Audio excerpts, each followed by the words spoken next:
edição do FTH em Foco. Eu queria agradecer muito a presença de vocês. É um grande prazer. Meu nome é Diana, para quem não conhece.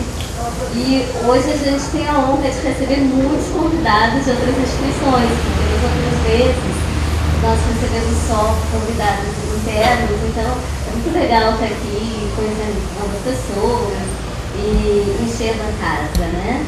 A gente quer agradecer já de antemão a parceria com o Bisu Bisu, é a terceira vez que nós fazemos aqui, e a parceria também com a UniTV, que gentilmente tem feito a cobertura dos nossos eventos. Vocês devem ter recebido o link do evento anterior, ficou lindo, né? E agora eles estão aqui nos ajudando de novo nesse evento. Bom, eu vou apresentar para vocês a nossa campeã de audiência, que é a professora Valéria, que é a mais querida lá da FTH, eu acho, né? Teve mais curtidas e tudo. A Valéria é professora nossa, doutora em História, comparada pela UFRJ, mestre em História Social e turismóloga. Dentre seus trabalhos e diversos livros, organizou o livro História do Turismo no Brasil, que é esse que nós vamos conversar hoje, junto com a Aline Magalhães e o Celso Castro. A Valéria também ganhou diversos prêmios na academia e tem se dedicado a estudos de história e também de samba, né?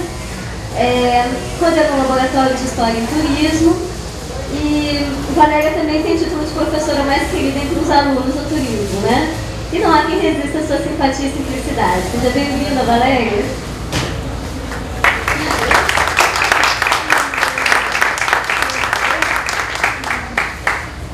Agora eu vou apresentar a professora Isabela Perrota, que eu estou conhecendo agora.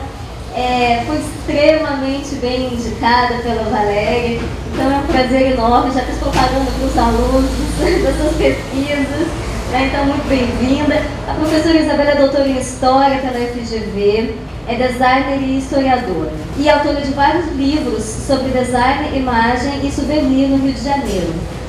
Dentre eles, o Promenades do Rio, a turistificação da cidade pelos guias de viagem de 1873 a 1939, que foi editado pela Prefeitura do Rio, no projeto Rio 450. Então, quem quiser, esse livro também está por aí, né, à disposição, mas melhor dizer por aí. Nesse livro que a gente vai apresentar hoje, a Isabela fala da construção dos atrativos turísticos do Rio de Janeiro, a partir de seus primeiros guias para viajantes. Então, seja muito bem-vinda, Isabela.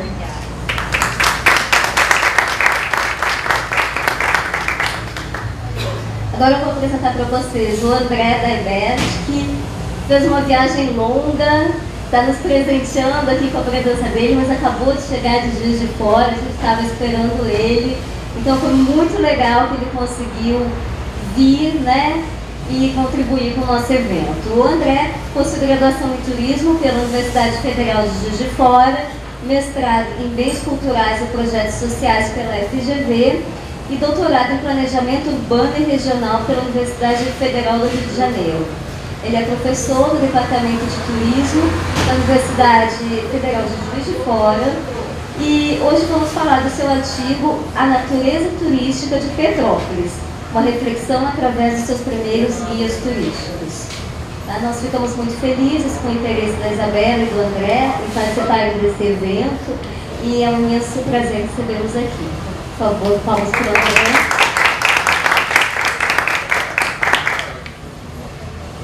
Bom, pessoal, a gente vai começar com algumas perguntas aqui para a professora Valéria, que coordenou o livro. Então, a primeira e mais óbvia é como é que começou a ideia de fazer esse livro? Boa tarde a todos, sejam muito bem-vindos. Muito obrigada pela presença, pelo convite, né? Saudando aí a bela iniciativa da professora Diana, professora Thelma e da Universidade Federal Fluminense, por meio da Faculdade de Turismo e Hotelaria. Queria dizer também que a professora Diana é conhecida muito pela sua competência e também pelo seu exagero, quando se refere aos colegas. Bom, a ideia do livro surgiu a partir de um incômodo dos pesquisadores em relação à falta de informações sobre a história do turismo. Quando a gente queria fazer alguma pesquisa e procurava informação, a gente sempre tinha aquele conjunto de coisas óbvias, importadas, né? e nunca deixavam o Thomas Cook descansar, né? Ele sempre era evocado, seu espírito estava presente em toda e qualquer iniciativa, mesmo para contar uma história muito remota de um turismo num lugar muito remoto. Então, os colegas historiadores e também os colegas da área de turismo, reunidos, decidiram, né, através da criação de um simpósio temático dentro do Encontro Nacional de História da Associação Nacional de História, no ano de 2011, criar um simpósio específico de História e Memória do Turismo. É um evento muito grande, cheio de simpósios, e o nosso foi aprovado. A gente conseguiu mais de 20 trabalhos, onde os pesquisadores do Brasil inteiro apresentavam realidades próprias que não significavam serem consequência direta dos fenômenos históricos do turismo que aconteciam na Europa, e cada um revelava uma realidade muito interessante do turismo e que também não estava diretamente ligada à história da capital federal, Rio de Janeiro, ou do Sudeste. Então a gente descobriu ali muito conteúdo pouquíssimo conhecido e explorado, e decidiu, no final desse simpósio, organizar uma publicação que reunisse os melhores trabalhos da área. Dali em diante não paramos mais.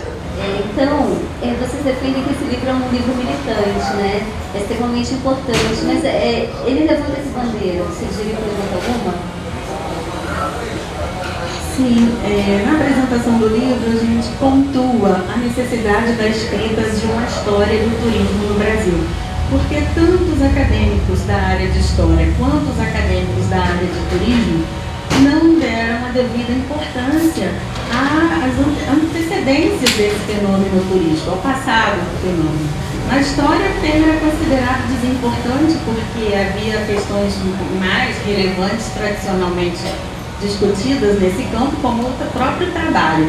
O não trabalho, o lazer, o tempo livre era considerado, como diz o próprio historiador John Walton, que é o mais antigo historiador do turismo que a gente conhece, ele já está fazendo isso desde os anos 60, ele dizia que no mundo inteiro o turismo era considerado um tema desimportante, chama até de frívolo, entre os historiadores.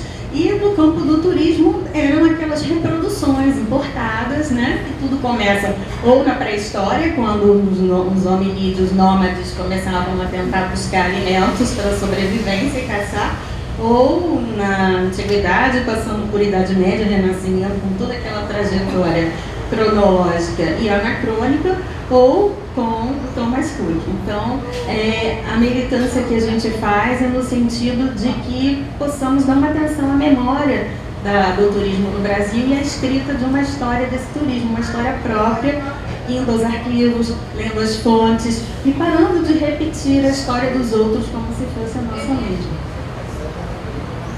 Realmente importante, né? Mas eu não contei para vocês. Alguns já leram o livro, mas quem não leu, a pesquisa da Valéria em São Paulo. Então, conta como é que começou essa pesquisa.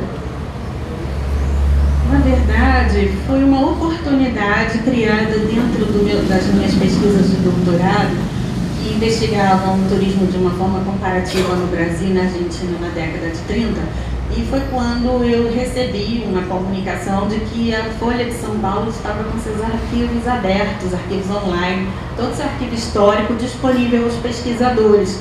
E me interessou olhar o acervo porque buscar no jornal, o jornal é uma excelente fonte de pesquisa para o historiador, o que seria o turismo naquele período. E era um período chamado por eles de degustação. Então eu aproveitei a gratuidade e fui estudar o jornal e vi que tinha ali um manancial enorme, além de me servir com conteúdos para tese, também serviu para a produção de um artigo, que foi nesse livro. Hoje o acervo, a consulta é fechada e é preciso fazer um pagamento para isso, mas há vários acervos online que a gente pode consultar.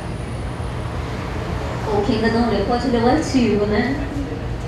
Pessoal, a Valéria analisou um tempo que turista aparecia no jornal, né? Então isso é interessante para a gente hoje, né? Como é que é isso? Como é que se desenha essa questão do turista ficar aparecendo, né, no noticiário? É uma questão tão nova e tão interessante aos jornais, né, que chamavam muita atenção das pessoas na época. era um acontecimento social, ainda mais que os turistas vinham muito bem apessoados, com suas lindas malas, seus selos de bagagem. Era como se fosse uma novidade vinda do mundo moderno e civilizado e que fosse trazer ou emprestar um pouco desse aspecto civilizatório para uma sociedade que queria ser reconhecida como moderna e civilizada. A gente vivia num país agropecuário, escravocrata, e estávamos num momento de uma passagem para uma sociedade industrial. Então a chegada dessas pessoas, né, era como se fosse uma boa nova, algo muito bem-vindo para emprestar ares de civilidade para o Brasil. Agora, nem todas as matérias que você pesquisou foram encontradas logo com a palavra turismo, né? Qual a dica que você dá para novos pesquisadores, né? Alguns daqui vão passar por isso, quanto ao uso das tecnologias de comunicação e de que forma isso indica uma consolidação do conceito de turismo, não ter antes e ter agora, né?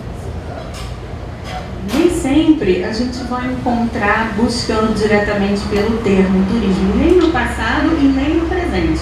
Ontem mesmo a gente teve uma defesa de dissertação de mestrado, anteontem, do Ranieri Guedes, nosso mestrando aqui do programa PPG Tour, e ele estava trabalhando com um caso específico de carnaval numa comunidade que não tem turistas convencionais, uma estrutura de mercado apropriada, né, ou convencional, melhor dizendo, mas ele identificava parentes que vêm, né? Então ele apontou ali, ele viu ali uma nova forma de turismo. Certamente, se fosse fazer para o seu trabalho, né, que trata de conteúdo do século XXI, uma busca usando o turismo na cidade que ele estudou, que era Pilar, em Alagoas, pouca referência ele ia encontrar, né? Então é preciso que a gente entre no espírito de cada localidade, perceba, né, esteja aberto, porque o conceito ele acaba encaixotando muito o pensamento. A gente esteja aberto a essas manifestações ligadas a mobilidades, a idas e vindas às cidades, a circulação de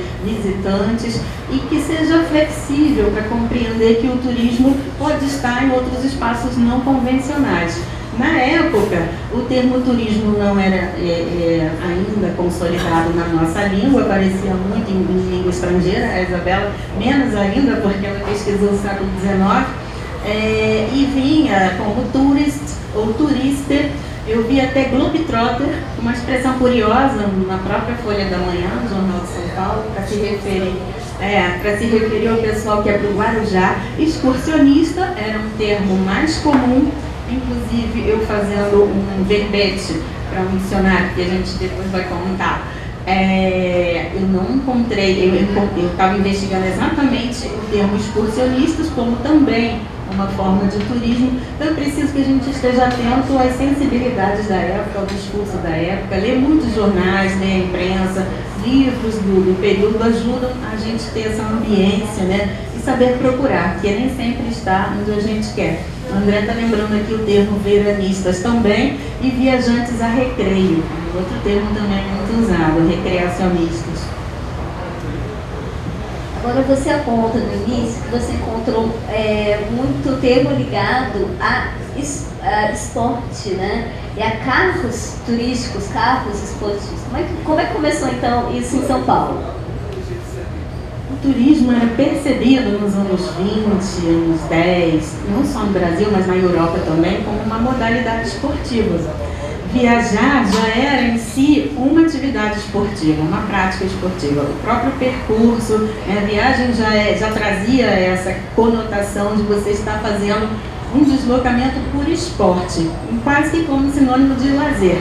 E a motivação também de muitas pessoas, principalmente as mais abastadas, era o deslocamento, a viagem para assistir a algum evento esportivo. O Jockey Club, no caso dos paulistas que vinham para o Jockey Club do Rio de Janeiro, ver os grandes prêmios do Brasil. Viagens para esquiar, no caso das pessoas que se dirigiam à Suíça ou a Bariloche, na Argentina. Na Argentina também a prática do polo, o pessoal que sai de Buenos Aires para ir para Mar del Plata, enfim. Viajar era em si uma prática esportiva também para praticar o esporte no destino ou para assistir o esporte no destino. Então estavam muito conectados e as sessões que traziam as matérias do jornal no turismo na época eram as sessões de esporte, lá no cantinho, e também as colunas sociais. Falando em coluna social, a gente vai perguntar sobre os trios atlânticos. A Valéria nos fala, quando eles chegavam aqui, as folhas, né, no caso, as folhas de São Paulo, né, falam das pessoas que iam ao porto saudar os visitantes. Uma forma de agradecer por pessoas tão distintas, aparecem esses termos muito, né, terem escolhido a cidade para visitar. A Dalila, que é outra professora que escreveu outro artigo no mesmo livro, também comenta que os citadinos iam receber os turistas ou excursionistas e agradecer por terem escolhido sua cidade para visitar. Os turistas honravam com a visita, né? No caso, a Dalila fez essa pesquisa lá no Sul. Então, como você vê a evolução desse comportamento de hospitalidade, distinção social hoje? Essas práticas mudaram um pouco, né? Aqui no Rio de Janeiro também tinha a população se arrumando para ir receber os navios no porto ou no hangar do Zeppelin lá em Santa Cruz. Tem fotografias que registram isso, um acontecimento da época. Hoje a gente não tem mais toda essa aura em torno da chegada e partida do turista, mas tem ações de hospitalidade nos mínimos detalhes, no encontro, em encontros cotidianos na rua, o próprio voluntariado. Eu acho que tem muito desse apreço da população pelo turista. Cito os jogos, os mega eventos esportivos, né? E mesmo fui voluntária e vi até uma certa forma de assédio em relação aos visitantes. Então, há outras sutilezas que já não são mais tão explícitas, né, nessa admiração, ir lá bater palma para o turista, até porque se massificou bastante, né? Isso já caiu no contato cotidiano, as pessoas já estão mais acostumadas com isso, mas as relações de hospitalidade se dão em várias formas no dia a dia. A partir de 1930, as folhas começaram a abrir mais espaço ao turismo e começaram a preocupar-se com o planejamento da atividade. Parece que Petrópolis foi antes, a gente vai conversar sobre isso, né? Mas você pode contar essa história, Valéria?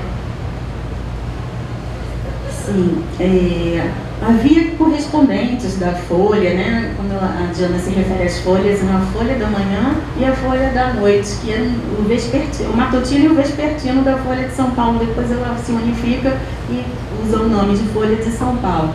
E esses correspondentes mantinham os editores, jornalistas informados sobre práticas de turismo e organização do turismo nos países mais desenvolvidos turisticamente, como a Alemanha, a Itália, a Espanha, a França, e nos principais destinos emissores, como os Estados Unidos e a Argentina. E então eles faziam muitas comparações e diziam que já era hora de São Paulo também planejar o seu turismo, e não era possível que a capital bandeirante do trabalho, a locomotiva do Brasil, não tivesse se organizado para tal fim. E, desculpem os paulistas presentes, os paulistanos, eles tinham um ressentimento muito grande em relação ao Rio de Janeiro. Como é que pode o Rio de Janeiro estar à frente de São Paulo no turismo, se São Paulo é que trabalha, se São Paulo é que pensa, tem aqui os melhores recursos para isso, né, concentra a renda. Então eles tinham um plano, né, e advogavam nos jornais que era preciso se organizar e transformar São Paulo na principal cidade da América Latina no turismo. Lembrando que tinha Buenos Aires, Montevidéu, né? São Paulo ainda não tinha quase nada e o plano era superar todas elas. Então, muito frequentemente a gente encontra nos jornais nesse período notícias falando da necessidade de pavimentação de estradas, de organização do turismo e tudo que pudesse representar algum planejamento. Agora a gente viu no seu artigo que em só 10 anos, né, praticamente, o olhar do turista que é dirigido de modelos de carros esportivos às serras e a toda essa estrutura turística, de lembrar que tem que ter carro, que tem que ter restaurante, etc. Como é que você vê essa evolução? Eu acho que uma coisa leva a outra, né? A difusão dessa mentalidade rodoviarista e automobilística em São Paulo acaba forjando a necessidade de construção de mais estradas, de organização e planejamento dos destinos, de infraestrutura adequada para os viajantes e possibilita que se desloquem para lugares mais distantes, a serra, o litoral. Então, o advento do automóvel em São Paulo proporciona a descoberta de novos destinos, né, e ultrapassa os limites da cidade e da metrópole e vai adentrando pelo interior de São Paulo. Eles diziam, inclusive, que isso é uma forma de colonização também, de desbravamento. Lá na França, o Marc Boyer vai dizer que a produção de modelos de carros populares, que acontece justamente nesses anos 30 na Europa, fez mais pela democratização do turismo do que as políticas públicas ou as próprias organizações sociais. Mas você aponta que aqui no Brasil a gente teve uma relação totalmente mais elitista, mais ou menos na mesma época, do turismo com os automóveis. Né? Você pode falar mais desses seus achados aqui?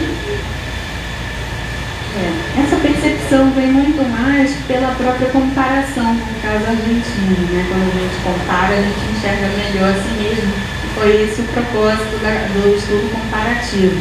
Então, olhando para fora, a gente vê que a Argentina nesse período já estava com o país interligado de ponta a ponta, com excelentes estradas, e havia políticas públicas voltadas para a popularização do turismo. O governo argentino, no período de Perón, mais à frente, na década de 40, ele vai ele vai financiar as passagens e incentivar, através de combos promocionais, você paga a passagem e o governo te dá a hospedagem.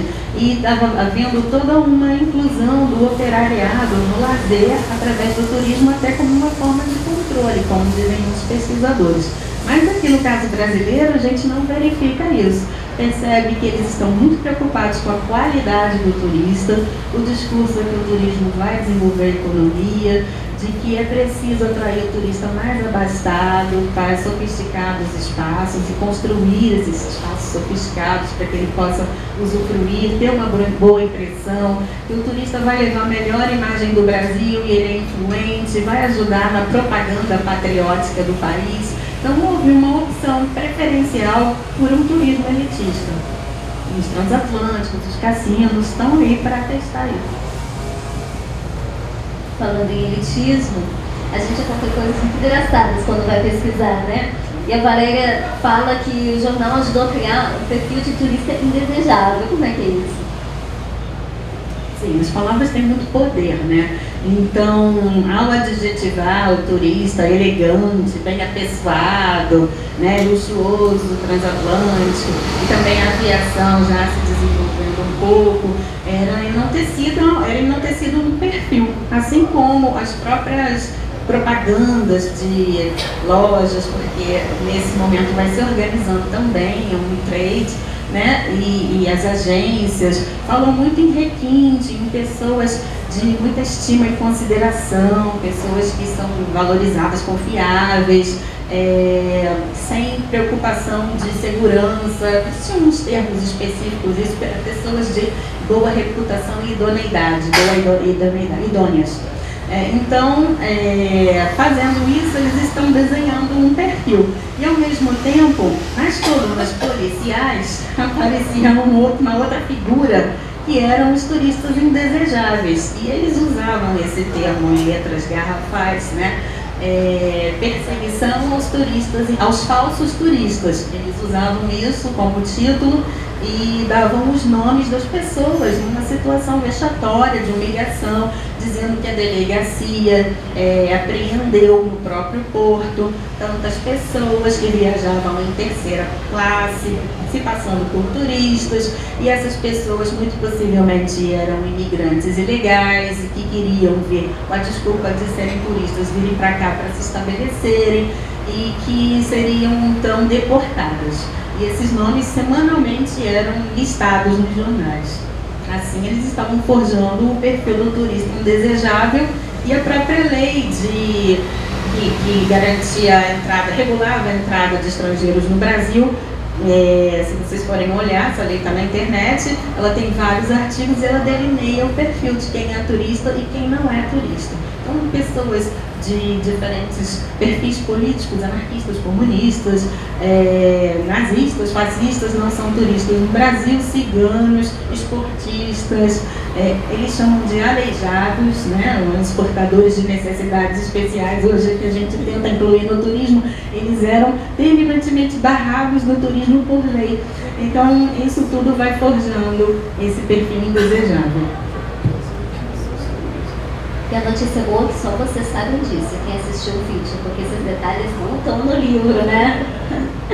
Agora, a gente tem uma pergunta aqui que já junta a Isabela também, né? Porque a Isabela vai estudar o desenvolvimento do turismo no Rio, recua bastante no tempo, mas no artigo da Isabela a gente vê que os primeiros pontos turísticos do Rio não destacavam divertimentos, e sim monumentos, né?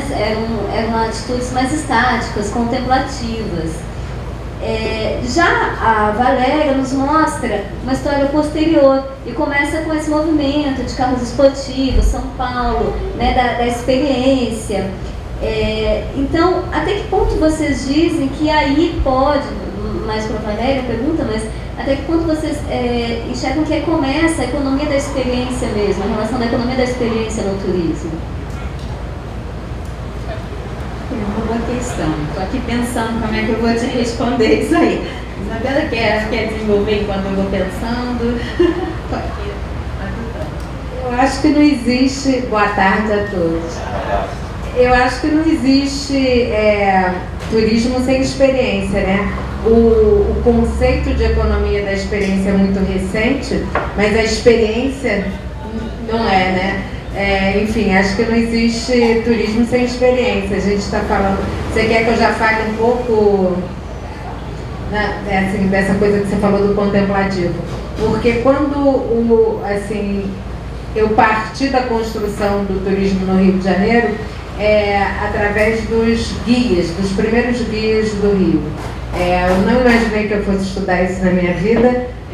Eu comecei a fazer meu doutorado achando que eu ia estudar iconografia turística, né? Eu sou designer, já estudava a representação do Rio graficamente há muito tempo e achava que eu ia lá fazer alguma coisa em relação à iconografia, a imagem, a história da imagem turística do Rio. Quando é que começou a aparecer periquitos, bananeiras, papagaios e tucanos como imagem de um Rio de Janeiro desejável, né? Como é que se construiu isso? Foi isso que eu pensei que eu ia estudar. Quando eu comecei a descobrir guias do Rio de Janeiro publicados em 1873, 1882, 1884, aí eu falei, opa, né? O que é isso? Na época o meu orientador queria que isso fosse a minha tese, eu falei, não vai ser, virou um livro depois, mas foi um capítulo da tese. Então, por que enfim, o Rio de Janeiro era o centro da cidade, o Rio de Janeiro do século XIX era o centro da cidade, imagina, ninguém ia à praia, enfim, né? Não tinha esse divertimento na cidade, quase não tinha divertimento, tinha umas 2 cervejarias, elas até aparecem nos guias, mas assim, o que se queria mostrar? Muito do que a Valéria falou aqui, ela se referiu a São Paulo, mas o Rio de Janeiro o que queria mostrar? Uma cidade civilizada, uma cidade progressista, Então os guias mostravam assim, seus melhores monumentos. E os guias, assim, o primeiro guia chamava Guia do Estrangeiro, então assim, a gente não está falando de turista, mas está falando de estrangeiro que estava a passagem ou indo morar nesse Rio de Janeiro. E sim, sempre tem uma procura de mostrar um rio interessante, já diferente de Petrópolis, que aí sim já existia um turismo por causa, né, do imperador, que sempre fez turismo em Petrópolis. Então os primeiros guias acho que já tem uma visão mais turística, né? No Rio de Janeiro não, mas assim, esse estrangeiro que morava tinha que ver o que tinha de interessante na cidade. Então os guias eram feitos para ele. O primeiro é o guia do estrangeiro no Rio de Janeiro, o segundo é o guia do viajante no Rio de Janeiro. Diana, eu não concordo com a Isabela em relação a toda viagem turística, a experiência, mas eu acho que a ideia de economia da experiência, ela não estava posta na época da pesquisa, né? Isso não está na mentalidade da época, então ela não cabe para a gente tentar definir o período. E se nós formos mais por essa ideia de que toda viagem turística é uma experiência, aí sim eu concordo, como que a Isabela colocou. Isabela, a pergunta mais óbvia que a gente quer fazer é: como é que você, que é designer, que estuda história, né, se interessou pela nossa área, pelo turismo? Então, é um pouquinho disso que eu falei. Como designer, eu comecei a estudar a representação do Rio de Janeiro. Comecei assim, meu primeiro livro, o primeiro livro que eu publiquei é um livro só de marcas do Rio de Janeiro, só de Pão de Açúcar, Cristos, calçadões, que assim, eram símbolos de farmácia, papelaria, hotel, enfim. E aí comecei, claro, obviamente, a prestar atenção nessa representação em relação a serviços e produtos para turismo, em souvenir, enfim, isso virou assim uma mania, enfim, né, não parava de pensar nisso, de olhar, de guardar, de colecionar, de fotografar.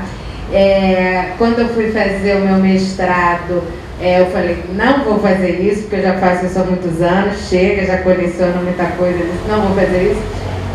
Mas sim, eu estudei o Rio de Janeiro a praia de Ipanema do ponto de vista de comportamento e como é que isso podia gerar visualidade. Então eu estudei a praia de Ipanema dos anos 60 e dos anos 70, o que rolava ali, o biquíni, o mate, a maconha, a poesia de mimeógrafo, enfim, o sanduíche natural, tudo que acontecia na praia, como é que aquilo poderia virar visualidade. E aí quando eu fui fazer o doutorado foi isso que eu falei. Eu falei, não, agora eu quero voltar para a iconografia, mas eu quero a iconografia turística e eu quero a iconografia turística lá dos seus primórdios. Aí assim, eu descobri que assim, essa propaganda turística iconográfica do Rio de Janeiro, descobri não, caiu a ficha, né, óbvio. É a iconografia que os viajantes faziam, né? Foram eles os nossos primeiros publicitários turísticos. Foram eles que disseram para o mundo que o Rio de Janeiro tinha papagaio, periquito, tucano, enfim, pão de açúcar, pão de açúcar, pão de açúcar, enfim. Foram eles que desenharam um Rio de Janeiro mais idílico, bonito, que sempre foi, continua sendo, mas assim, construir uma ideia assim, mais paradisíaca do que na verdade era, até porque se você comparar os relatos escritos, por mais que os relatos escritos dos viajantes falem de um rio lindo, maravilhoso, nossa, o porto mais bonito do mundo, nossa, a entrada da Baía do Guará, também fala, nossa, que cheiro ruim, nossa, como tem mosquito, nossa, como tem barata, e as tempestades são assustadoras, enfim, tem todo o outro lado, e a iconografia não tem, né?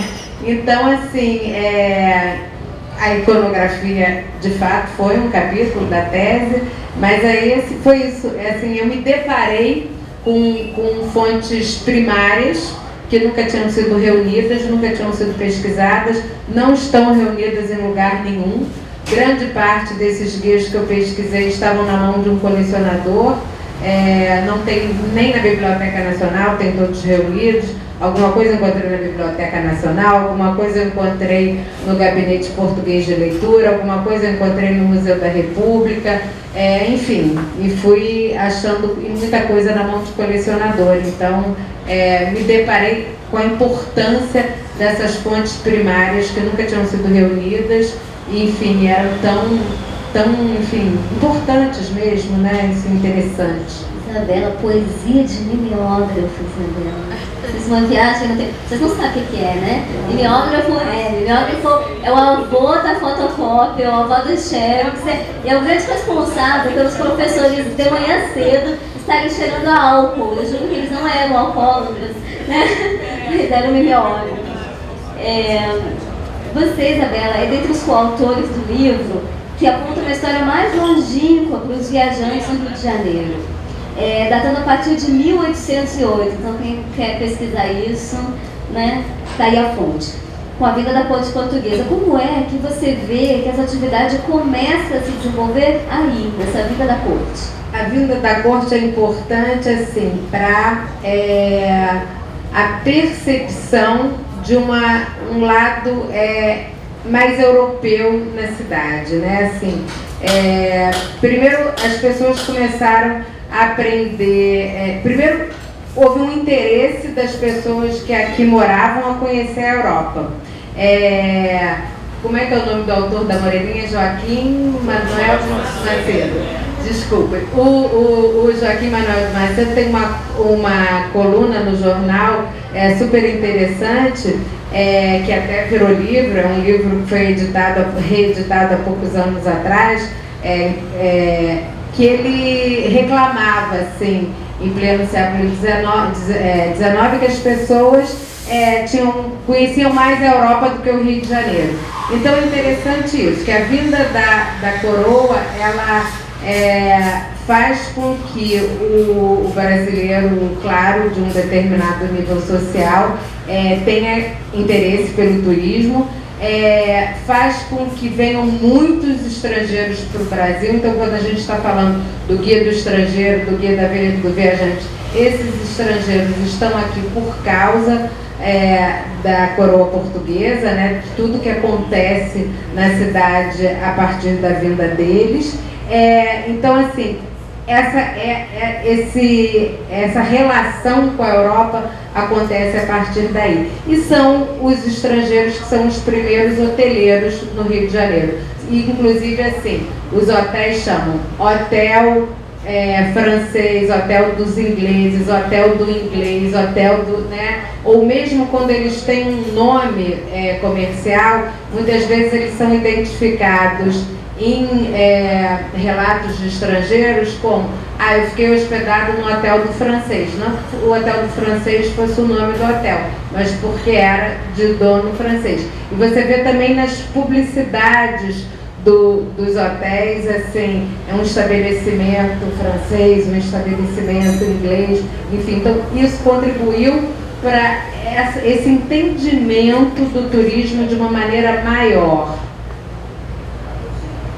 Desculpa, Diana, mas é que tem uma borboletinha aqui, ela quer lembrar a Isabela, que a Isabela estuda a borboleta, depois você fala como um souvenir. A borboletinha quer fazer propaganda.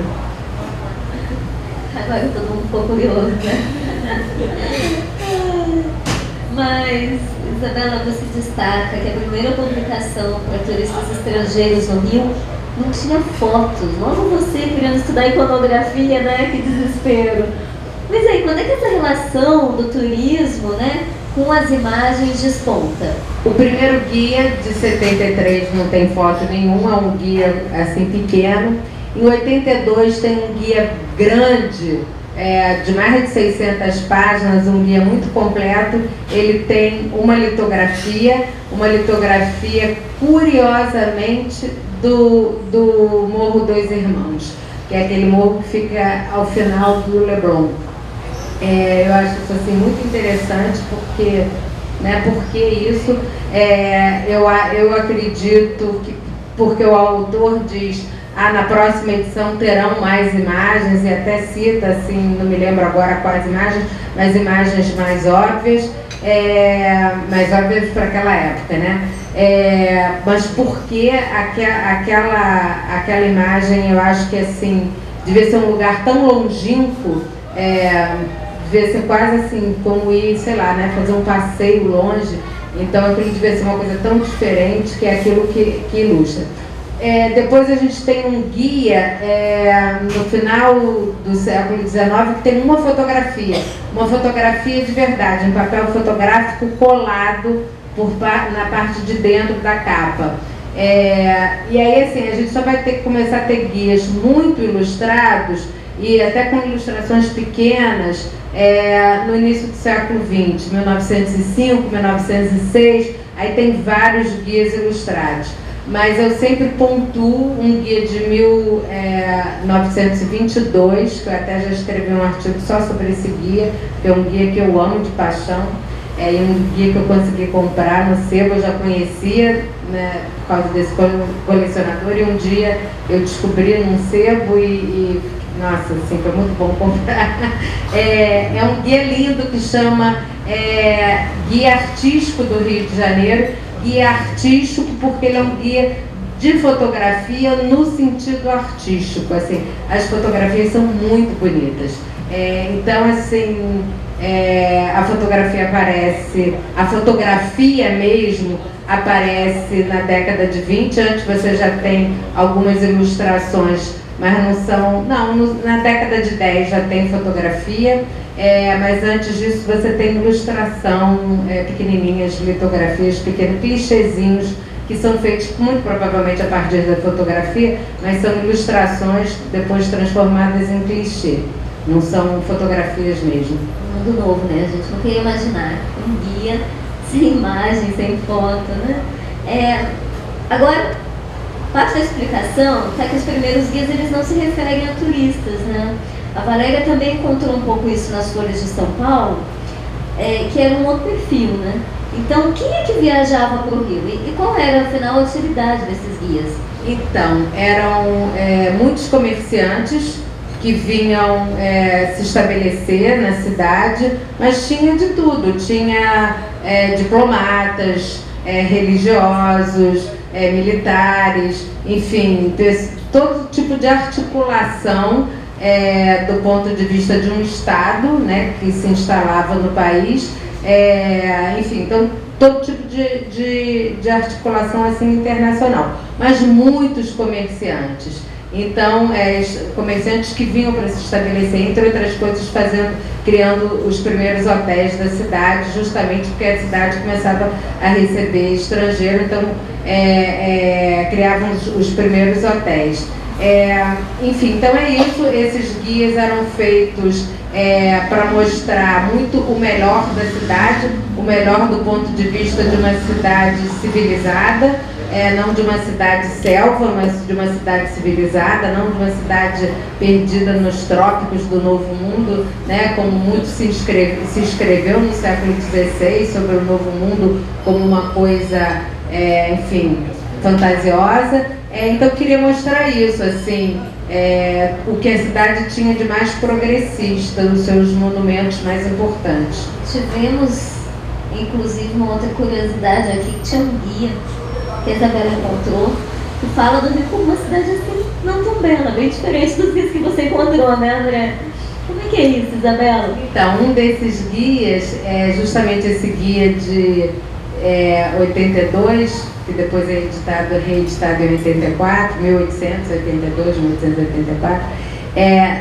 Ele fala assim, ele tenta mostrar a cidade com seus melhores monumentos mais importantes, igrejas, enfim, essas instituições assim, enfim, importantes, a arquitetura do século XVIII, a arquitetura colonial, enfim, várias coisas, o arsenal de marinha como uma coisa assim importante, né? Fabricação de navios, enfim, o arsenal de marinha era uma coisa super também bem falada. E aí ele fala tudo, assim, onde que você pode tomar banho, onde você pode fazer barba, enfim, um guia absolutamente completo. Tomar banho, claro, nem todos os hotéis tinham banho, né? Então, assim, os lugares para tomar banho, enfim, tudo.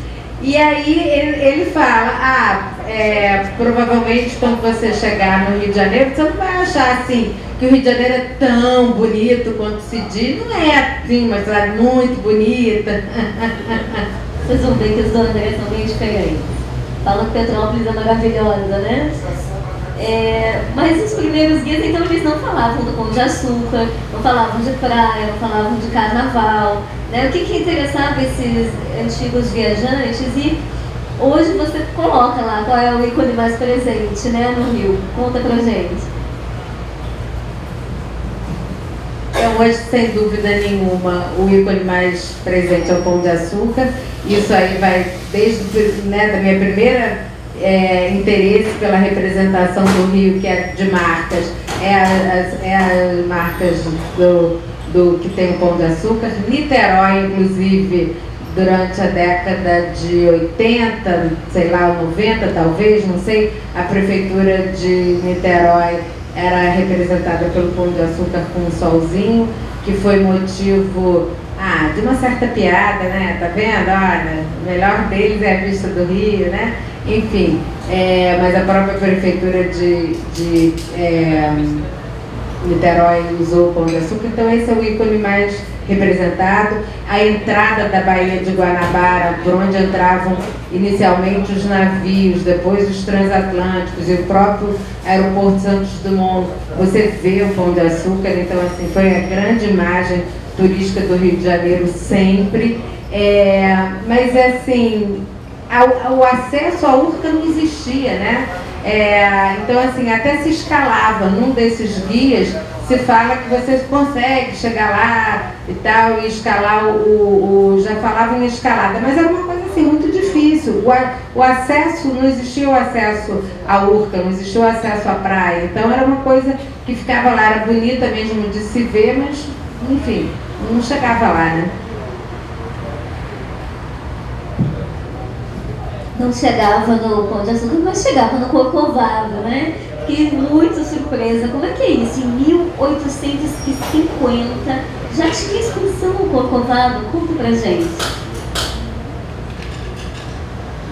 Então, o Pão de Açúcar, o acesso era na Urca, a Urca não tinha acesso por terra, né? Você tinha que chegar pelo mar até a Praia Vermelha, mas o Corcovado fica, enfim, num bairro muito próximo, né? No Cosme Velho, enfim, o acesso pelo Cosme Velho. Então não existia essa excursão começava às 4 horas da manhã, em lombo de burro, ia um burro levando mantimentos, as pessoas iam montadas nos outros burricos, iam, enfim, escravos que faziam comida, faziam feijoada.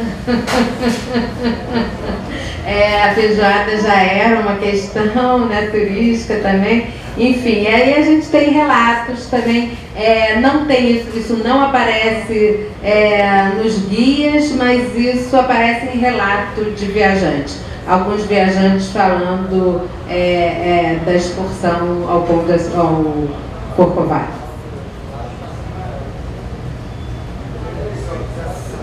Que é mais detalhe que só quem está aqui para ouvir, não tem isso aí tudo não. Além dos monumentos, praças e teatros, as vistas também eram privilegiadas no Rio Oitocentista, né? Essas vistas continuam mantendo espaço e interesse nos guias atuais? Eu acho que sim, né? Principalmente depois da fotografia, as vistas do Rio circulam muito, né? Então, assim, acho que dificilmente você fala com alguém em qualquer lugar do mundo que não conheça, né, alguma vista do Rio. Eu me lembro uma vez que eu estava numa festa, numa sinagoga em Nova York, enfim, por causa, enfim, de relações familiares, estava numa festa numa sinagoga, e o rapaz do buffet, judeu, obviamente, ouviu falar alguma coisa, veio perguntar: puxa, você é do Rio? É aquele lugar que tem no alto do morro um homem de braços abertos? Eu adorei, né? Porque não é figura religiosa nenhuma, né? Tem um homem de braços abertos em cima de um morro. Eu falei, Você aponta como um dos principais passeios turísticos do Rio até 1960 a volta da Gávea Tijuca, passando pela floresta. Até que ponto, voltando um pouco ao que já foi um pouco comentado, né, isso pode ter contribuído para essa construção da imagem de que a cidade e o país também, né, é uma selva. Como retrata o filme dos Simpsons no Rio, não sei se alguém já viu, mas tem um artigo da Bianca e do Celso no livro que fala, então quem tiver curiosidade pode ver. Mas até que ponto você acha que isso contribui para essa imagem de Rio e de Brasil como selva? Olha só, essa é uma construção muito complicada e que muitas vezes foi de algum interesse do poder público que essa imagem existisse. Assim, quando Dom Pedro II faz propaganda do Brasil como um país para a imigração, né? Ele vende a imagem de um país onde plantando tudo se dá, onde se plantando tudo dá, sei lá, né? Ele vende essa ideia de um país, enfim, rico em termos de natureza. Então, assim, a todo momento essa foi uma dicotomia que assim aparece. Aparece, como eu falei, a ideia das construções desenvolvidas, dos grandes monumentos, dos palácios, mas ao mesmo tempo essa ideia agrícola, e mais do que agrícola, de uma natureza exuberante, sempre existiu. Eu vou fugir um pouco da história dos guias, mas eu vou fazer aqui um preâmbulo que eu acho que é interessante, um parênteses. O Brasil, quando vai para a exposição de 1889, a Exposição Universal de Paris, a exposição da Torre Eiffel, era uma exposição que comemorava os 100 anos de República, né? Então, assim, o Brasil foi convidado, embora fosse um império, o Brasil foi convidado por causa do Dom Pedro II, que era uma pessoa, enfim, bem vista, bem relacionada, enfim, no exterior e tal. O Brasil foi convidado para participar. Mas até por essa questão política, primeiro porque, assim, Dom Pedro sabia que estava ali, né, nos estertores do seu império. E como é que vou participar de uma exposição que comemora 100 anos da República Francesa? Como é que é isso? Vou, não vou, acabei fundo. No último minuto, o Brasil acaba indo, né? E assim, já não tinha mais a cara do Brasil, já não tinha mais lugar para ficar, acaba ficando aos pés da Torre Eiffel. O pavilhão brasileiro acaba ficando aos pés da Torre Eiffel, o que fez com que o pavilhão brasileiro fosse muito visitado. O que estávamos mostrando? Índios, penas, fumo, Vitórias Régias, fotografias de Marco Ferrez mostrando a Amazônia. Então, assim, sempre foi uma coisa, de certa maneira, cultuada pelo poder público também. Então, assim, é uma ambiguidade aí complicada, mas que sempre existiu mesmo. Quando é que as praias, que tanto caracterizam o Rio hoje, começaram a aparecer nos guias? Então, eu fui, não na tese de doutorado, eu fui só até o início da década de 30. Depois, no livro Promenades do Rio, eu fui até ao final da década de 30, por causa dos transatlânticos, por causa do Cristo, enfim, eu fechei a década de 30.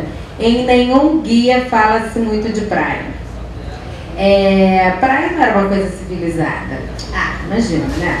Praia não era civilizada. Então, assim, a gente tem num guia de 32 uma foto de praia, um guia do Hotel Glória, que tem uma foto de praia que não é na frente do hotel, é na Urca, aquela onde hoje o IED, né, aquele hotel balneário, tem uma foto daquele lugar. Esse guia de 22 que eu falei tem muita foto de praia, mas de maneira nenhuma pessoas tomando banho de praia, só a paisagem. Esse guia de 32, que é um guia editado pelo Hotel Glória, tem banho de praia, mas é na Urca, não é na frente do próprio hotel. Então, assim, a gente já tem propagandas do Copacabana Palace, que é de 23, propaganda de praia, assim, de pessoas com trajes de banho de mar, mulheres com trajes de banho de mar, circulando em revista, mas assim, os guias não dão valor para isso, assim, isso não é uma questão importante, mesmo na década de 30. E o carnaval? Se a praia não era, agora a gente quer saber do carnaval, né? O carnaval já aparece, o carnaval aparece bem antes disso, se não me engano em 28 ou em 22, já se fala bastante, é considerada a festa popular mais importante do Rio de Janeiro. Tem um guia que agora eu não me lembro que ele é da década de 20, mas não me lembro se é 22 ou 28, que tem uma grande seção sobre festas populares. E assim, a festa mais importante, a festa popular mais importante era a festa da Glória. A igreja não, da Glória não, da festa da Penha, desculpe. Onde tinha lançado as músicas de carnaval, inclusive, eram lançadas na festa da Penha, era uma festa de alguns dias, quermesse, enfim, as rádios transmitiam diretamente a festa, então essa era considerada a festa popular mais importante. Em segundo lugar, a festa, o carnaval. O carnaval já aparece antes, assim, fala de alguns hotéis, tinha um hotel na Ponta do Leme que tinha festa de carnaval, alguns hotéis tinham bailes de carnaval, e até na década de 30, então, o carnaval já ser uma festa de rua importante, até as escolas de samba, o carnaval aparece antes da praia. E contam também que as cariocas não gostavam de usar as máscaras, né, tão populares na Europa. Não tem um ditado aí no seu livro? Agora, falando em fatos curiosos, tem algum outro fato curioso durante essa pesquisa que você lembra? Eu vou falar um pouco o que a Valéria começou falando sobre o jornal, que é a notícia do turismo no jornal. A primeira excursão que chega ao Rio de Janeiro como excursão organizada, assim, isso é turista. Chegou uma excursão, da agência Thomas Cook, obviamente o Thomas Cook já tinha morrido, mas enfim, é a agência Thomas Cook que vem e traz uma primeira excursão de Nova York para o Rio de Janeiro. Isso é até um fato engraçado com o meu orientador, que ele dizia, isso é lenda, não existe, não sei o que. Eu falei, não, eu confio completamente na fonte que escreveu isso, que é um velhinho assim, né, que era um colecionador, o tal do colecionador. Eu falei, não, confio totalmente na fonte. Se ele escreveu isso no livro dele é porque teve essa vinda da Thomas Cook aqui. O Celso dizia, não, porque eu já escrevi para Thomas Cook, eles não sabem disso. Enfim, e aí a gente pesquisando na Biblioteca Nacional, nos jornais, isso está na primeira página do jornal. Então, assim, é um grande acontecimento, é noticiado, o nome de cada um dos turistas que chegou nessa excursão é dado, a profissão, enfim, um repórter fica o dia inteiro com eles. Enfim, você tem pessoas importantes que um empresta o carro, o outro tem um médico, aí leva o médico no melhor hospital da cidade para conhecer o hospital, enfim, todo um acontecimento assim em volta dos turistas, enfim, da excursão. A Valéria está falando para eu falar da borboleta enquanto isso. Ela deve estar falando do souvenir das bandejas de borboleta, né, que foram... E aí tem a ver com o que ela estava perguntando da Floresta da Tijuca, né? Assim, eu ainda me lembro na minha infância de a Cascatinha, a Floresta da Tijuca, e tem muita borboleta, aquela borboleta de asa azul, né? Tem muita borboleta. Então, acho assim que essa coisa... O souvenir também era assim, né? O souvenir também tinha... O souvenir do Rio de Janeiro tinha piranha, que nunca teve piranha no Rio de Janeiro, tinha borboleta, tinha, enfim, essa conjuntura enfim, esse caleidoscópio nacional misturado. Só que as pesquisas não pararam por aí, a Valéria contou. Você continua pesquisando a relação entre turismo e design, né? E como que tomou essa pesquisa? Então, uma das coisas é o souvenir, né? Assim, eu tenho muito interesse, coleciono e guardo, enfim, curei uma exposição sobre souvenir do Rio de Janeiro. Eu acho que, enfim, tá na veia, agora não vai parar mais, né? e assim, o que eu acho interessante para falar do souvenir do Rio de Janeiro é que eu acho assim, que a gente não imagina ver uma francesa com a Torre Eiffel pendurada na orelha. Não imagina, americano até veste a camisa dos Estados Unidos, isso aí acho que é indiscutível. Mas assim, não, a gente não vê muito o estrangeiro usando os seus ícones turísticos. E isso é muito interessante, assim, que o carioca usa a canga com o calçadão de Copacabana, né? Você tem o Gilson Martins, que faz um souvenir diferenciado, um produto diferenciado. Você tem, enfim, algumas lojas que tem, assim, loja de moda mesmo. A Oscar foi uma loja que não faz mais, mas que fez muita camiseta quando surgiu com fotografia do Rio de Janeiro. Outras lojas fizeram, então eu acho que isso é uma coisa que é muito diferente de qualquer outro lugar do mundo, assim. Alguém ensinou para o carioca que ele morava numa cidade maravilhosa, ele acreditou e vestiu essa camisa. Agora é engraçado que já é a segunda entrevistada aqui da FTH que acaba colecionando objetos de pesquisa. Vocês também viraram colecionadores? André Valério?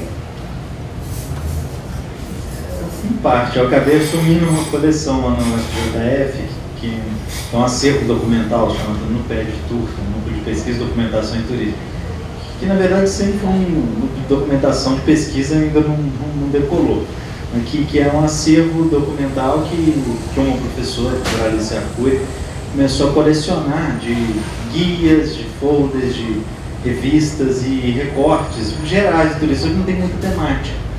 Então, e num determinado momento, por problemas administrativos da própria universidade, ela meio que passou a bola do acervo, né? E como pesquisa salário e tudo, foi recomendado. Eu também me candidatei a cuidar desse acervo, né? Então, mas não necessariamente eu colecionava. Eu acabei absorvendo essa coleção e agora estou trabalhando na organização dela para futuramente virar um núcleo de pesquisa e documentação. Da minha parte, é isso.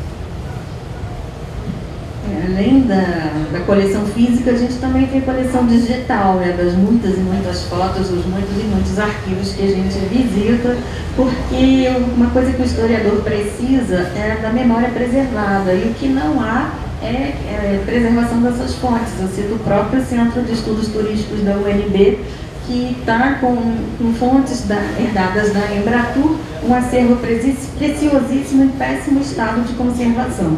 Então a gente tem um grupo de estudos, né, a gente se reúne mensalmente e discute a importância da preservação da memória do turismo brasileiro, da valorização da guarda das fontes, a proteção, a higienização dos arquivos. Então, além de a gente guardar os nossos, a gente também pensa em que o próprio país e as instituições guardem a sua memória. É uma relação importante mesmo. Mas seriedade de lado, cuidado, né? Em casa de vocês vai virar núcleo de coleção de novo. André, como é que começou essa sua pesquisa que foi em Petrópolis? Bom, é uma história, né? Você vai de 2008, por aí. O seguinte, antes de ser professor da FJF, eu era professor do Cefet, aqui do Rio, né? Entrei em 2007, em 2008, um ano de Cefet, assim, eu era professor do Maracanã. Pintou uma nova unidade em Petrópolis e eu que era professor do curso de turismo daqui, eu e outros colegas, Ambrósio, até conhecido de alguns professores da UF, nós fomos convidados para pensar um curso de turismo lá para Petrópolis, que ele começaria junto com a unidade, seria um dos cursos que começaria no primeiro momento, eram 3 cursos. Então nós pensamos na montagem desse curso, tudo, e dentro desse processo eu me interessei em participar desse curso, né? Eu sou de fora, Petrópolis meio do caminho, né? Então meio que me candidatei, meio que fui convidado, né, pelo diretor de ensino na época, a tocar esse curso. Então eu acabei sendo o primeiro coordenador do curso de turismo lá de Petrópolis, me mudei para lá, então minha vida pessoal acabou migrando para Petrópolis, foi no meio de 2008 e foi no momento que eu entrei no mestrado também, entrei no início de 2008. Até então eu pensava em estudar políticas de turismo, política de cultura, interseção ou distanciamento entre elas, que não tem muito claro ainda. Até que conversando com os possíveis orientadores, Bianca, Celso, fiz na FGV, né? O Celso sugeriu, falou assim, por que você não estuda Petrópolis? Já que você não dá para Petrópolis, não tinha mudado ainda, não pensei nada de Petrópolis, não sabia onde eu ia morar, essas coisas. Mas, já que você vai mudar para Petrópolis, por que você não estuda a cidade? Eu falei, bom, é interessante, né? Mas o que eu vou estudar ainda não sei. Então, fui para Petrópolis, fui vendo algumas coisas do Celso. Além disso, eu tive um interesse inicial de estudar algumas questões contemporâneas, planejamento urbano, talvez o conflito existente entre cidadão e turista, né, naquela cidade ali contemporânea, que eu estava mudando, tinha acabado de passar por um grande processo de reformulação no centro histórico ali, né, naquele ano 2008. Aí o Celso falou comigo, pô, temas contemporâneos, eu estudo história, né? Eu estudo história do turismo, história do Rio, então eu acho que eu não tenho muito instrumental para te ajudar com essas temáticas contemporâneas. Procura talvez o professor Lucelipe e outros professores aqui da FGV que trabalham com essas temáticas. Eu fiquei decepcionado, né? Outro professor não vai querer estudar turismo? Eu fiquei pensando. E aí o Celso deu essa dica, pô, vai para os arquivos, vai conhecer os arquivos, a biblioteca, ver os diferentes momentos históricos, procura um guia antigo, guia profissional, tá? Não guia impresso. Esses guias de turismo antigos, deve ter algum senhor lá que faz visitação no museu, alguma coisa assim. Tenta pegar essas memórias, ver o que você consegue trabalhar, né? Uma história oral, talvez. Aí que eu fui à biblioteca municipal e preparei muitos dos guias, aí eu fui ver bibliografias sobre o século XIX, início do século XX, esses guias, né? E outras questões contemporâneas. Então eu fui fazendo recorte de diferentes momentos históricos ali de Petrópolis. Isso me chamou muita atenção. E eu mergulhei nisso, até que eu descobri os tais guias do início do século XX. Né? Então essa foi um tema assim, que eu já fui abraçando, né? Então essas duas coisas se casaram, né? Então a história do turismo foi muito culpa do Celso, eu sempre falo isso, né? Ele sempre me direcionou o olhar para essa temática, tá? E Petrópolis foi assim, uma coisa também culpa do Celso, né? Ele sugeriu e eu acatei, eu quis estudar Petrópolis, eu achei que fosse uma oportunidade interessante ali naquele momento, né? Então eu acabei casando uma coisa com outra, né? Então aí o referencial teórico teve muito a ver com os trabalhos anteriores do Celso, sobre o Rio e tal, e eu fui tentando enxergar Petrópolis nesse cenário, né? Então foi mais ou menos por aí que o meu interesse se deu por essas temáticas e estou aí até hoje, né? Então... Desculpa, gente. Mas a gente acha essas coisas curiosas. Petrópolis era uma estação veranista, só que não tinha mar. Como é que é isso? Porque é o seguinte, Petrópolis, ela mais ou menos nasce com essa questão do veraneio, da vilegiatura, né? Que o veranismo, por assim dizer, né? Vamos entender o que é vilegiatura. É um termo muito caro, assim, até na área de turismo mesmo, são pouquíssimos autores brasileiros que trabalham esse termo, esse conceito, essa terminologia, né? Que a vilegiatura é um fenômeno que ainda é anterior da nossa sociedade industrial, da sociedade burguesa, tá? É ainda lá da nobreza, das monarquias, ainda do período anterior à Revolução Industrial, um termo italiano, né? Da língua italiana, que remete muito digamos assim, as formas, digamos, não de lazer. Lazer é uma terminologia muito burguesa, né? Mas advém das vilas romanas e tudo, né? Digamos assim, os nobres, vamos falar dos nobres, né? E as monarquias, eles tinham tempos e espaços muito diferenciados do que a sociedade burguesa tem em si. Né? Então, por exemplo, a família real britânica, ela tem 4 residências diferentes, né? Para cada estação do ano, em diferentes países, antigas colônias, né? Então, assim, a vivência é muito assim, vão dar um tempo ali na nossa casa de verão, na estação. Eles têm casa de outono, casa de verão, casa de primavera, né? Então, assim, vamos passar o verão numa outra cidade, né? Nessa outra casa, nessa outra vila, né? Então, passar esses 3 meses, 4 meses, às vezes até 2 anos, né? Então, é um tempo e espaço muito diferenciado. E que não remete muito a essa questão de trabalho e lazer, digamos assim, de férias ou para a vila, porque o aristocrata ele não tem essa diferenciação, né? Porque o próprio negócio é a negação do ócio, tá? A ideia de ócio, né, era muito presente entre os aristocratas e era um símbolo até de status. Então o ócio era uma coisa muito comum e corriqueira, enquanto o burguês não, ele negava esse ócio, né? Até a questão do negócio. Então, assim, com a sociedade burguesa, principalmente industrial depois, é que a gente vai ter essa quebra de tempo de trabalho e tempo de lazer, né? Que aí o turismo advém como o quê? Como uma atividade própria da sociedade burguesa, né? Que você faz no momento que você predeterminou, né? O seu momento de lazer, que depois vai evoluir como uma nova forma de consumo, já super sofisticada, comercial e etc. Então, assim, a vilegiatura, então, é uma atividade extremamente elitista, extremamente, hoje a gente chamaria de excludente, né? Mas, digamos assim, bem voltada a uma camada muito específica da sociedade, tá? Que seria a aristocracia. Bom, vamos lá, Brasil século XIX, né? A gente já está numa sociedade industrial no resto do mundo, no Brasil já é uma sociedade burguesa, né? Entre aristocrata e burguesa. E o que acontece? Dom Pedro II, mais especificamente, Dom Pedro I também, que é o que primeiro adquire a propriedade que depois veio a ser Petrópolis, a fazenda, né? Dom Pedro II, aristocrata, né? Imperador e de sua aristocracia, ele também ele sentia a necessidade do quê? De aqui no Brasil ter essa vivência e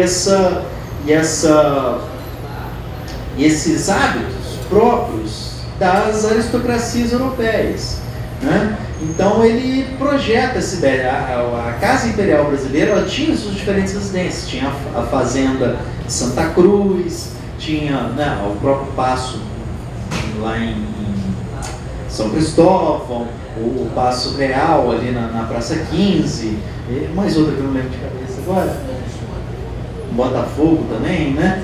Só que ele tinha interesse de fazer uma vila na área mais afastada. Tinha questão também de segurança, né? Que própria desse período.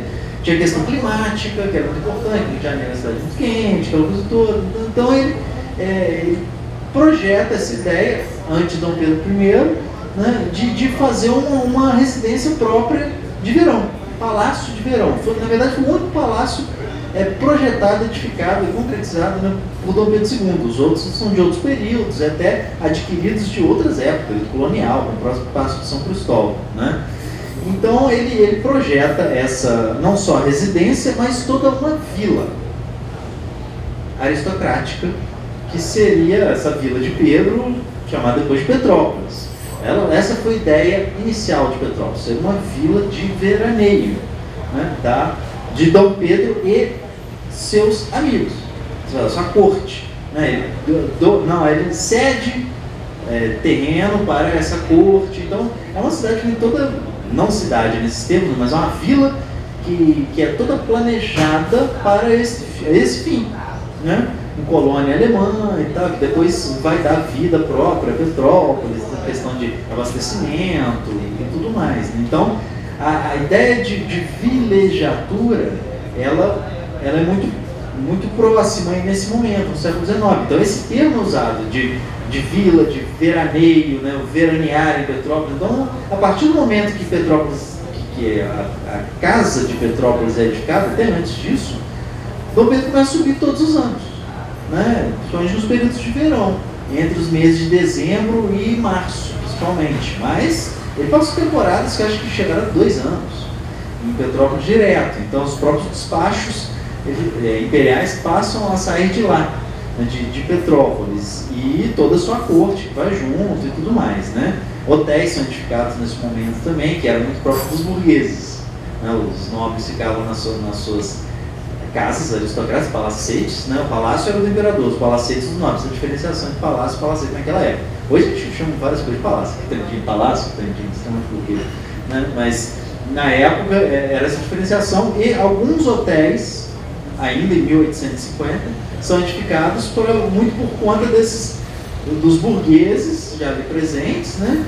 E também para algumas solenidades, né, que aconteciam, eventos e tudo mais. Então, assim, aí acaba o Império, vem República, vem outras questões turísticas começam a organizar, mas nesse momento transitório entre vilegiatura e turismo, esse termo veraneio ele fica. Né? Então, assim, no início do século XX, a gente ainda está falando de veraneio, veranistas, né? Porque os verões em Petrópolis passam a ser um grande atrativo, principalmente para fugir não só do calor, mas tem questão sanitária também envolvida. Tem N questões, né? Porque a época de verão era a época das grandes epidemias aqui na cidade do Rio. Então, Petrópolis vira rota de fuga, assim como Teresópolis e Friburgo também. Né? Então as pessoas fogem dos mosquitos, né? da febre amarela. Então, hoje a gente tem epidemia de dengue, né? Tanto Petrópolis já tem.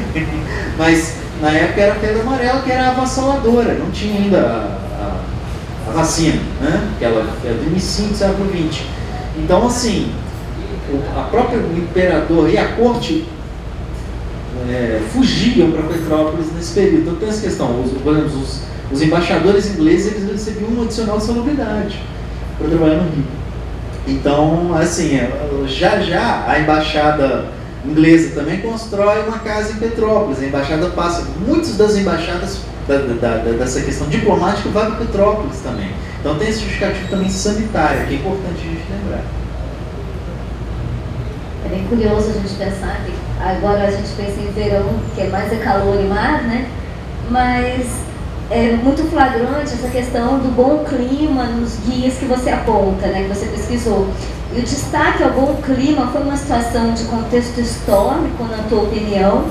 Ou você acredita que um local de serra ainda pode explorar isso hoje, assim, estando tão perto do rio, sol e mar? Como é que explora esse verão mais frio, né? Entre aspas. Bom, sim, talvez naquele momento e agora também, né? Talvez a serra fique muito atrativa para quem está no calor, né?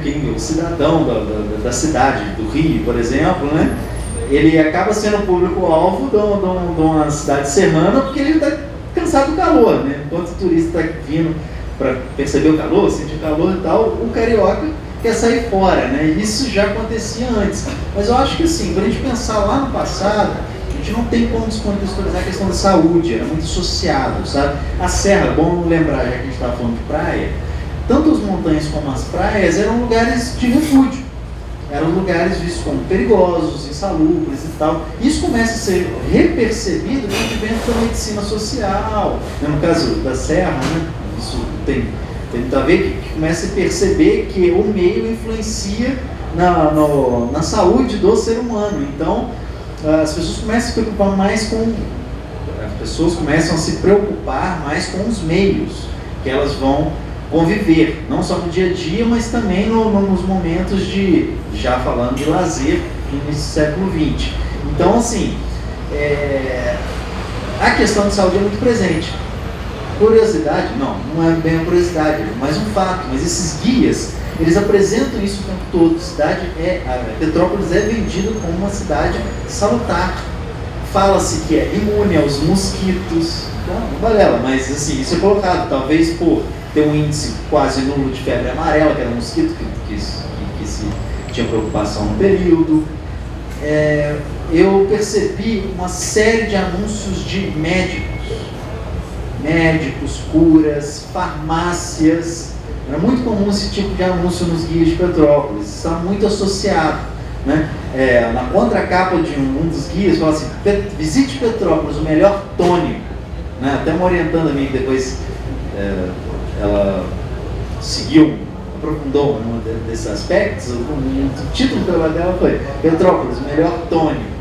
Muito por conta disso, que essa questão salutar era muito vendida. E até hoje acredito que até hoje tem até o termo purista, né, que aparece depois em alguns balneários no sul de Minas e tudo, né, cidades, estâncias, melhor dizendo. climáticas que vendem essa questão da cura. Então, a figura do curista, né, diferente do turista, o Hernan trabalhou um pouco disso também, o nosso colega que também trabalhou um artigo aqui nesse livro, né? Então, assim, a questão da saúde não pode ser esquecida naquele passado, né? E hoje em dia, assim, a questão do clima, ela é, sem dúvida, fundamental. Acho que eu estou precisando levar médico para Petrópolis, né? Agora, você comenta que nenhum lugar tem uma natureza turística a priori. Acontece muito quando a gente começa a trabalhar turismo, quem não é da área, vai procurar um lugar que tem uma natureza turística, né? Não é bem assim, né? O André vai defender que essa natureza ela se constrói. Como é que se dá essa construção? Esse é um conceito que o Celso trabalha bem, né? E que a gente tenta fazer uma releitura a partir de outros objetos. Na verdade, sim, essa natureza turística nada mais é do que hoje a gente chamaria de jogada de marketing, né? Que ela é construída, mantida de uma forma negociada e ela evolui, né? O exemplo da praia é notório, né? A praia é um lugar de repulsa, né? E de repente vira um atrativo. Como isso se dá, né? Como que os mapas turísticos eles mudam sua referência? Antes o centro do Rio era referência, agora são as praias da Zona Sul, talvez no futuro seja a Barra da Tijuca. Isso tem uma série de comércios que estão por trás, a gente tem que ver quem financia esses guias, quem financia esses mapas, né? Eu acredito que seja notório, por exemplo, os empreendimentos que se dão na Zona Sul, né? Não só o hábito da praia começa a mudar, mas, por exemplo, o próprio Copacabana Palace, Hotel Glória em parte, né? Depois tem o Hotel 7 de Setembro, uma série de hotéis são construídos por conta da exposição de 22. Copacabana, acho que ele atrasou a sua construção, né? Mas ele era para a exposição universal de 22. Então, assim, todos esses empresários, esses investimentos, obviamente vão patrocinar um olhar sobre uma determinada localidade, uma determinada cidade, né? No caso do Rio de Janeiro, né? De uma determinada região da cidade, né? Então, é nesse cenário que muitas vezes um bairro como a Urca, né? A Urca ela é aberta na exposição de 1808, né? Então, uma série de empreendimentos se dão ali e tal, então, daqui a pouco aquilo ali vira um símbolo importante da cidade. Isso vai dar nos outros lugares também. Eu tive muito interesse de estudar Petrópolis antes desses ícones marcantes que se dão pós-época de 40, que é o Museu Imperial, né? E o Hotel Quitandinha, né? O hotel que era um cassino, Palácio Quitandinha, os dois palácios, né? Palácio do Pedro II e Quitandinha. Eu tive interesse em saber, afinal, o que era atrativo nessa cidade. Essa foi uma das primeiras perguntas que eu tive para estudar Petrópolis e entender esses guias. E eu vi uma série de bairros que hoje a gente nem ouve falar, ou que hoje são moradias populares, não se pensa turisticamente como o Cremeri, que é um bairro hoje muito popular, mas que tinha um parque muito bucólico na década de 20, que era um grande atrativo no período e que hoje não aparece em mapa nenhum, né? Turístico, né? Assim como a favela, que antes era repulsa e hoje é um atrativo, né? Então essas construções se dão e são atores que, né, com o tempo vão modificando seus interesses, né? Então isso vai migrando. O que vai ser do Rio? Daqui a uns anos a gente não sabe, né? Então isso não é estático, isso com o tempo se constrói e desconstrói. O Rio mesmo era uma cidade pestilenta, né? O capítulo 1 da minha dissertação fala isso. Era uma cidade pestilenta no século XIX e Petrópolis aproveita disso, né? Fujam dessa cidade pestilenta e venham para a cidade salutar. É uma posição cultural do período. Até que, pós-22, mais ou menos, né? Mais ou menos aí nesse período, que a gente tem essa construção de cidade maravilhosa, né? Então a cidade pestilenta passa a ser maravilhosa a partir de uma posição cultural. Claro que tem várias dimensões, aí tem Plonagaste, tem uma série de coisas, né? Investimentos e tal, que migram. Claro que atividades econômicas, a industrialização no Rio ela vai decrescendo, os serviços vão aumentando e tal, né? Que vão também buscando novos mercados, novos capitais, né? Vão se interessando pelos atrativos, pela cidade em si, pelo urbano, pelos melhoramentos, né? E aí a cidade maravilhosa ela vira uma atração, né? Então tem muito a ver com isso. Falando em investimento, Eu acho que diferente dos outros guias, né, você encontrou um que muito marcadamente foi um investimento privado, de uma agência de viagem, chamava Alex, né? E parece que a qualidade desse primeiro guia que você encontrou é muito superior aos que a Isabela encontrou no Rio de Janeiro. E destacam já as belezas de Petrópolis, além do acesso, serviços, já falam de toda a estrutura turística, né? Você pode nos falar mais sobre o que te causou mais curiosidade quando você chegou nesses guias? Sim, uma coisa que a gente tem que marcar, assim, nesse conjunto de guias que eu trabalhei entre 1900 e 1930, antes de 30, né, especificamente, guias e revistas, nesse artigo que ele fala mais dos guias. O que acontece é o seguinte, o que eles têm de diferente, inclusive dos que a Isabela trabalha? Eles são guias que se vendem como turísticos, isso é fundamental. Tá? Os guias que a Isabela trabalha são guias para viajantes, guias de orientação, às vezes relatos de viagem, né? Às vezes, né? Eu peguei também em Petrópolis guias dessa natureza, né? Mas eles tinham uma função mais de orientação, guias de estabelecimentos comerciais, eram quase catálogos para quem é de fora visitar Petrópolis. Então, assim, ele não tem a conotação, pode ter conotação comercial, sim, mas não conotação de comercialização turística, né? Então, assim, esses guias que eu trabalho do início do século XX, eles são turísticos, eles se vendem como turísticos. A palavra turístico, ou turista, né? O turismo, ela aparece em outros idiomas. Francês, inglês, como a Valéria já lembrou.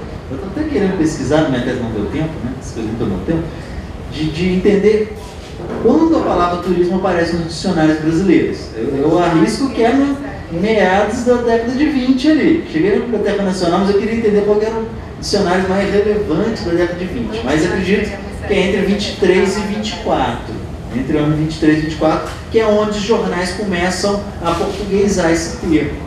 Né? Acredito eu, mas vamos pesquisar. Na imprensa ele aparece na década de 10, mas em francês, né? Francês. Esse guia, por exemplo, ele aparece em francês ou às vezes em inglês.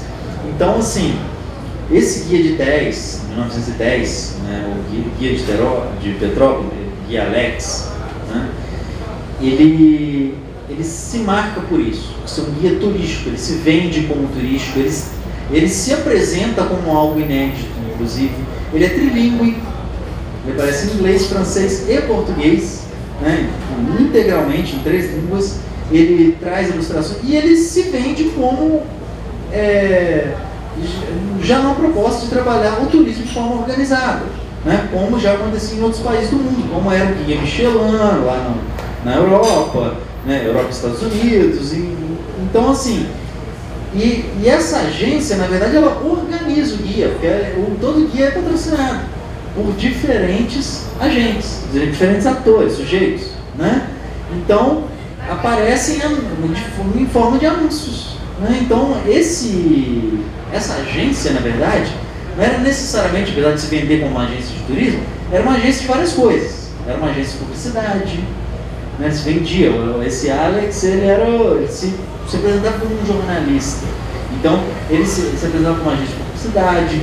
Os próprios anúncios dele no seu guia, né, mostravam ele como também corretor de imóveis. Então, assim, porque a atividade de turismo está muito associada também ao mercado imobiliário, sempre esteve. Mas às vezes a gente estuda muito pouco isso. A especulação imobiliária, especulação já é um termo pejorativo, né? Mas o mercado imobiliário e o mercado turístico estão lado a lado. Em Petrópolis isso é muito claro, né? E nesse guia isso mostra, sabe? O Alex, que é João Roberto Scrignoli, o nome dele, não sei por que ele chama de Alex essa agência, em alguns momentos é uma sigla, A.L.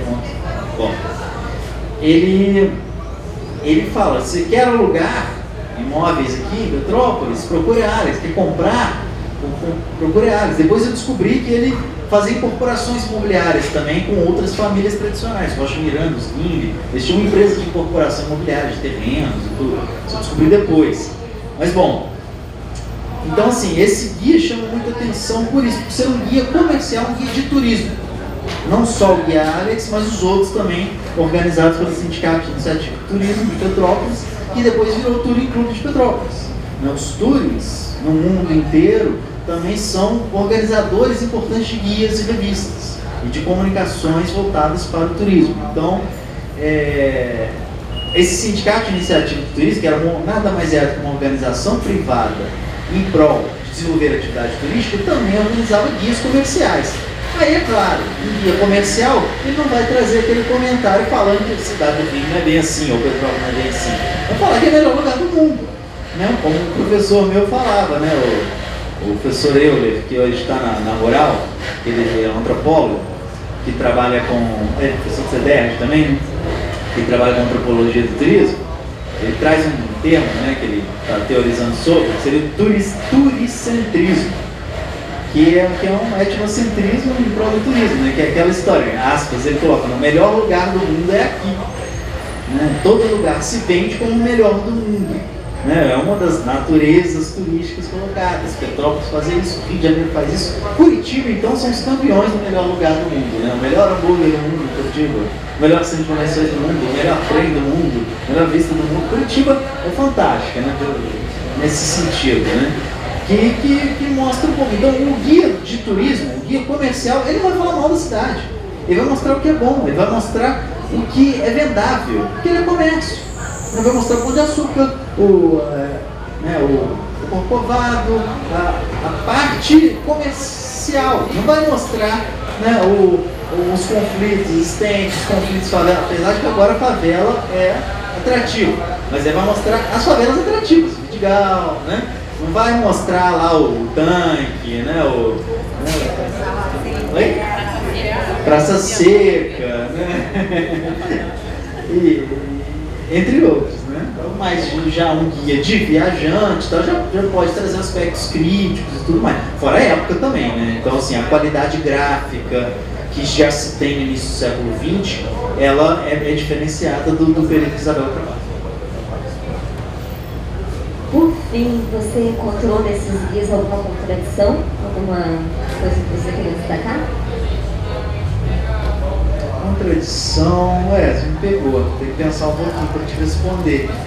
Talvez seja uma coisa mais temporal, né? Tipo, mostrar uma coisa que antigamente era atrativa, tipo o Parque Cremeri, ou a Cascatinha, né? O bairro Cascatinha, porque hoje é o bairro mais populoso, né? A tal Cascatinha, que dá origem ao bairro, era um atrativo. Tem inclusive fotos, desenhos de pessoas se banhando na tal Cascatinha, que hoje é extremamente poluída. Então, assim, não é bem uma contradição, é mais assim, contradição, assim, são períodos diferentes. É claro, a gente está falando de um século de diferença entre um período e outro, né?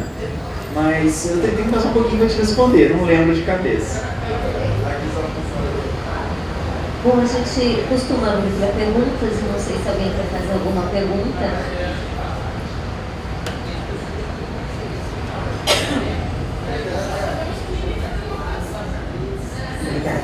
Meu nome é Thelma Lasmar, eu tenho um comentário e uma pergunta para fazer para você, Isabela, e um comentário para fazer para você. Valéria é de casa, não vou perguntar. Você pesquisou as charges? Na minha pergunta. Esse guia de 22 que você fala, ele foi publicado por ocasião da exposição do Centenário? Com aquelas fotos? Não? E você chegou a pesquisar os cartões postais da exposição de 1908? Então vamos lá. Charge para esse trabalho não, embora elas apareçam nessa matéria, nesse advento da primeira excursão, tem charges ótimas. Não foi motivo de pesquisa, mas aqui vou ilustrar. Por exemplo, um desenho, né, de um carioca perguntando para o turista. Turista, 1907, a excursão, temos a grande reforma urbanística de 1906. Turista, o senhor viu alguma reforma na cidade? Aí o turista fala, não. Aí o carioca diz, eu também não. Enfim, então tem charges, algumas charges assim, que eu ilustrei, mas não foi motivo de pesquisa. Esse guia de 22, ele não diz, mas certamente ele foi feito para a demanda que tinha turística em 22. Ele não diz isso e ele não traz as fotos da exposição, até porque ele é feito antes da exposição, então ele não traz a exposição. Eu não pesquisei especificamente os postais, até porque assim, também já tem muita coisa escrita e muita coisa publicada sobre os postais. Mas, principalmente no livro, na minha tese eu acho até que não tem, mas no livro eu uso alguns postais, acho que tanto da exposição de 1908 quanto da exposição de 22, enfim, aí eu tenho alguns postais. Eu fiz uso de postais como ilustração do livro, até porque os guias não tinham muitas ilustrações, então eu fiz uso de muito postal. Mas não foi motivo de pesquisa nem para a tese, nem para o livro. Assim, não era um objeto de pesquisa, nem postal, nem chart.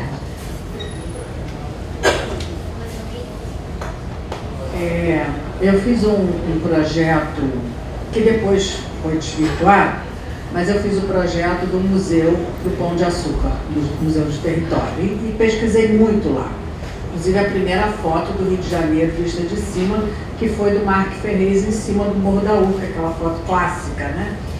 E lá, assim, vocês historiadores e pesquisadores, se vocês quiserem fazer um trabalho fantástico sobre as impressões dos turistas no Pão de Açúcar, lá tem os livros que eles colocavam para que os turistas escrevessem suas impressões.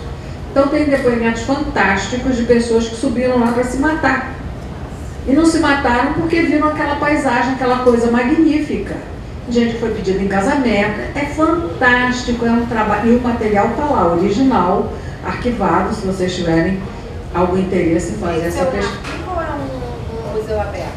Isso, lá eles fizeram um museu, que quer dizer, chamam de museu. Na realidade é uma sala de exposição completamente diferente da proposta original, mas eles têm uma sala de guarda do acervo documental, fotográfico. Se você quiser pesquisar as noites cariocas, se você quiser pesquisar aqueles shows que aconteceram, tem tudo lá. Maravilhoso acervo. E outra coisa que eu queria falar com o André a respeito, quando você fala da vilegiatura, e para quem quiser ter ideia de como isso né, como isso era na realidade, é para ver a série Downton Abbey, né? Que eles retratam bem isso, quando eles se mudam, entre aspas, para um lugar no verão, no inverno, e vai para a casa dos outros e fica um mês na casa dos outros, enfim. Leva a criadagem. Leva a criadagem, é assim que acontece, né? E se você quiser pesquisar também alguma coisa sobre Petrópolis, eu fiz a minha tese sobre a relação museu e turismo no Museu Imperial do Museu Imperial de Petrópolis. É o meu objeto de pesquisa, tá? Contemporâneo. Mais atual, mais contemporâneo. Não. A relação Sim, contemporânea. a relação contemporânea dela. Interessante. Legal, a série eu não conheço. Acho interessante, eu gostaria de conhecer a tese, porque já no doutorado eu trabalhei com o período Vargas, com o Estado Novo, o próprio Estado Novo, já estudando a questão urbana, planejamento urbano e tudo, e aí já num outro cenário, que é Museu Imperial e Equitandinha chegando. Então, Você leu a tese da Ana Paula Araújo? Sim.